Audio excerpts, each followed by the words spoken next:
Good evening students, welcome back to SST class. पिछली class में आपको ज्योग्राफी के चैप्टर को कृषि के बारे में पढ़ाया जा रहा था। उसी चैप्टर को आगे कंटिन्यू करते हैं। देखिए, पिछले चैप्टर में आपको मोटेनाज के बारे में बताया गया था, जिसके अंदर आपका मक्का, ज्वार, बाजरा और रागी के बारे में बताया गया था।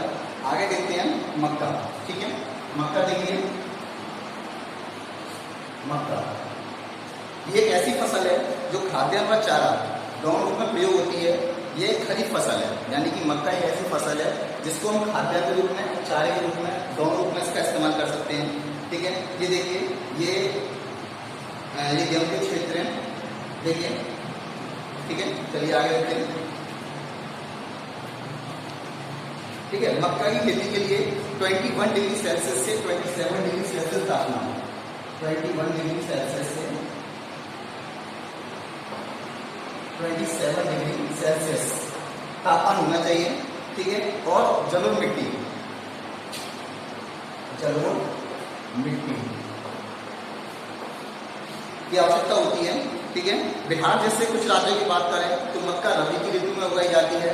आधुनिक प्रौद्योगिकी निवेश जैसे उच्च पैदावार वाले बीज, उर्वरक, सिंचाई के प्रयोग से मक्का का उत्पादन बढ़ गया है। कर्नाटक, उत्तर प्रदेश, बिहार, आंध्र प्रदेश और मध्य प्रदेश मक्का के मुख्य उत्पादक राज्य हैं। यानी कि हम मक्का की खेती में देखें तो मक्का भी भारत में काफी प्रॉपर मात्रा में होती है, और विदेशों की बात करें तो विदेशों में मक्का की पैदावार काफी मात्रा में की जाती है। ठीक है, यानी अगर मान लीजिए अगर जो कंडीशंस अगर नहीं है तो वैसी कंडीशन बनाकर, यानी कि उसमें आधुनिक औद्योगिक निवेशों का प्रयोग करके, उर्वरक, पेस्टिसाइड इनका प्रयोग करके मक्का की पैदावार बढ़ा सकते हैं। ठीक है, आंध्र प्रदेश है, बिहार है और आपका मध्य प्रदेश, यहाँ मक्का की खेती बहुत ज्यादा मात्रा में होती है। ठीक है, नेक्स्ट देखिए दाल।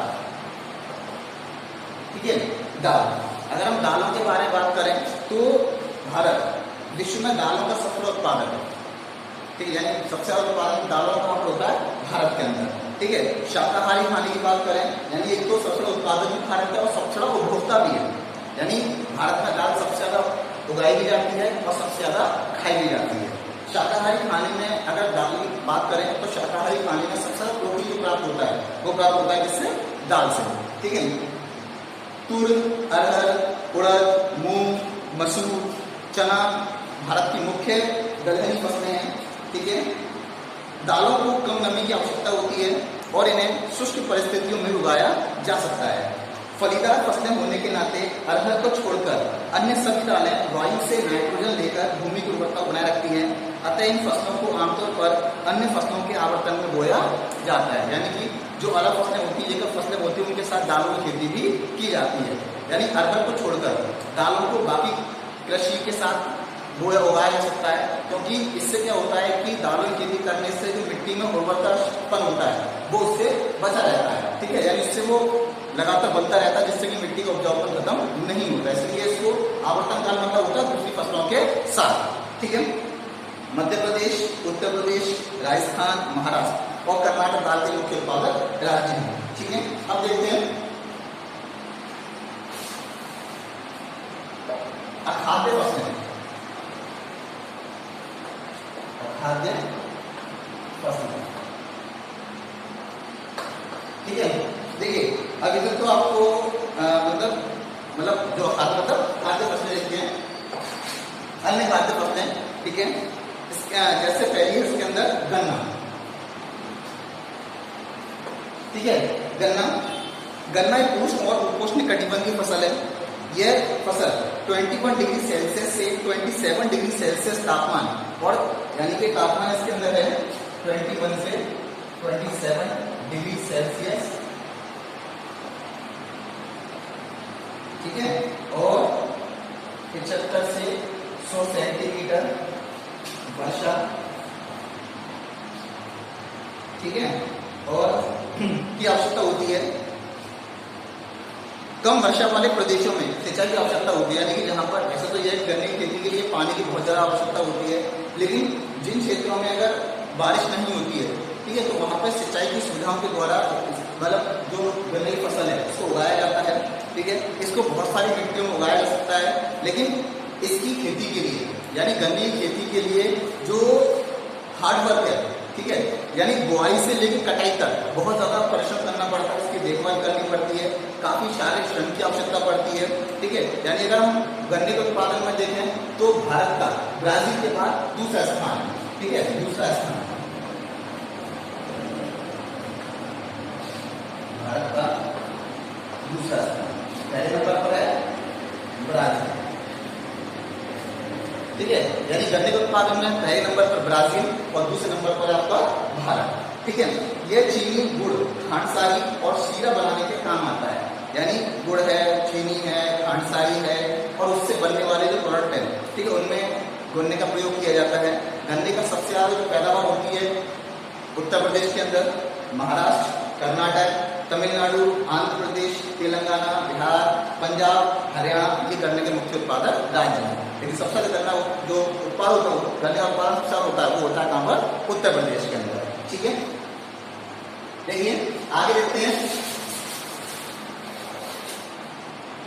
आगे आपका तिलहन। तिलहन यानी कि तेल वाली फसलें। ठीक है, यानी जिनसे तेल निकाला जाता है वो फसलों को एकदम तिलहन फसलें। ठीक है, यानी अगर 2014 में भारत विश्व में चीन के बाद दूसरा बड़ा तिलहन उत्पादक देश था, यानी पहले नंबर पर चीन और दूसरे नंबर पर भारत। सन 2004 में तोरिया के उत्पादन में भारत का विश्व में कनाडा और चीन के बाद तीसरा स्थान था। देश में कुल बोए गए क्षेत्र के 12% भाग पर कई तिलहन की फसलें उगाई जाती है। यानी कि देश का जितने प्रोडक्शन किया जाता है, जितनी खेती की जाती है, उनमें से 12% जो स्थान होता है किसका होता है? तिलहन फसलों का। ठीक है, तिलहन फसलों में जो फसलें उगाई जाती हैं, मूंगफली, ठीक है, नारियल, सरसों, सोयाबीन, अरंडी, बिनौला,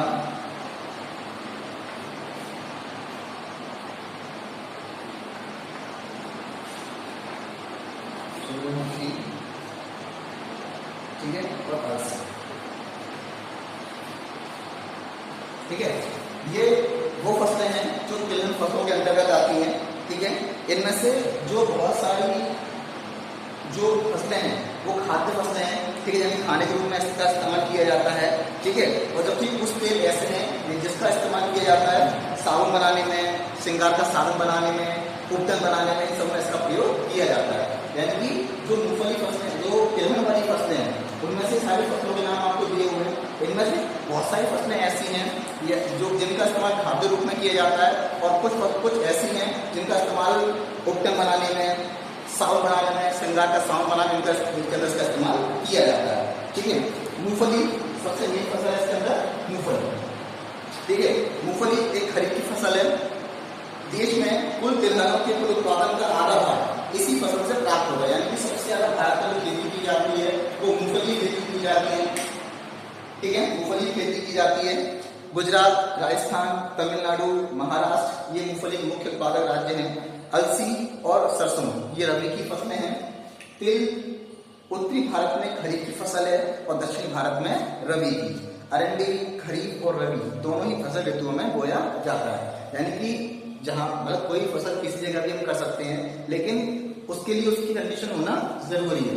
ठीक है, अगर कंडीशन नहीं है तो वहां पर जैसी कंडीशन बनानी पड़ेगी, तभी हम कोई फसल किसी भी जगह का मतलब कर सकते हैं। जैसे कि आपने बताया मैंने कि गुजरात जो महाराष्ट्र मतलब अलसी जो है क्या है और सरसों जो है क्या वो रबी की फसलें हैं, लेकिन तिल जो है क्या वो खरीफ की फसल है। यानी कि ये इन सारी फसलों में से कोई रबी की फसल है, कोई खरीफ की फसल के मौसम में बोई जा रही है। ठीक है, लेकिन इसके लिए कंडीशन बनानी पड़ती है। ठीक है, नेक्स्ट है आपकी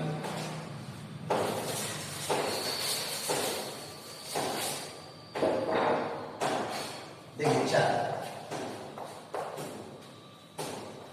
अगर हम पेय फसल की बात करें तो चाय की खेती रोपण कृषि के रूप का एक उदाहरण है। ये एक महत्वपूर्ण पेय पदार्थ की फसल है जिसे शुरुआत में अंग्रेज भारत में लाए थे। भाई चाय का जो पौधा था वो मतलब सबसे पहले उसका इस्तेमाल अंग्रेजों ने किया था और उसको देखा देखी भारत में इसका इस्तेमाल होने लगा।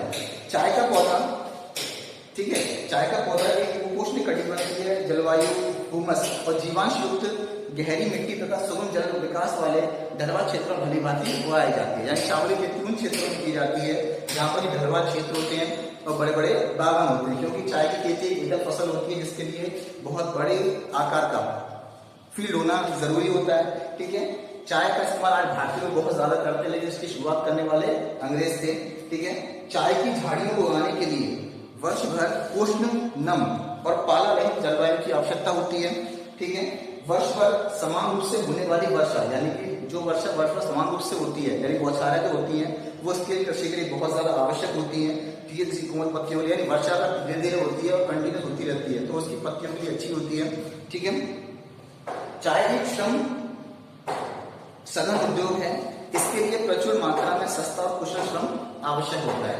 यानी चाय की जो बागान होते हैं, बहुत बड़े बड़े बागान होते हैं और जिनमें चाय की पत्तियों को तोड़ने के लिए बहुत ज्यादा श्रम की आवश्यकता होती है, इसलिए चाय एक श्रम प्रधान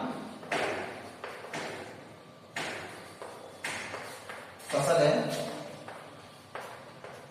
ठीक है, नम वर्षा पूरी साल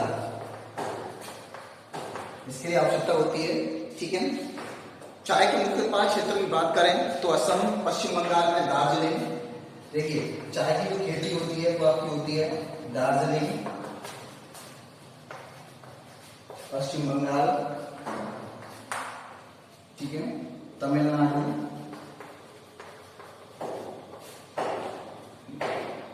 हिमाचल प्रदेश,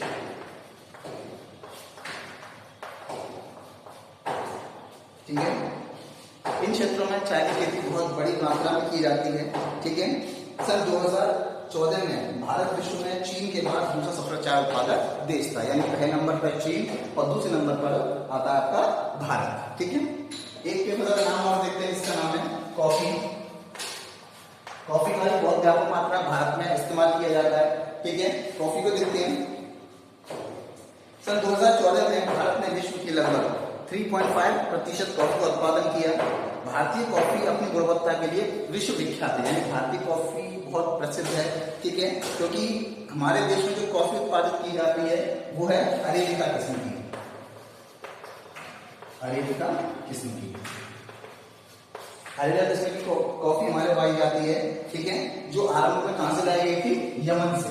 ठीक है, यमन से आई थी, यमन से लाई गई थी सबसे पहले ये कॉफी। ठीक है, इस किस्म की कॉफी की विश्व भर में बहुत ज्यादा मांग होती है, यानी भारत में जो अरेबिका किस्म की कॉफी उत्पादित की जाती है उसकी विश्व में बहुत ज्यादा मांग है। ठीक है, और इसकी जो कृषि की शुरुआत सबसे पहले हुई थी वो हुई थी कहां पर?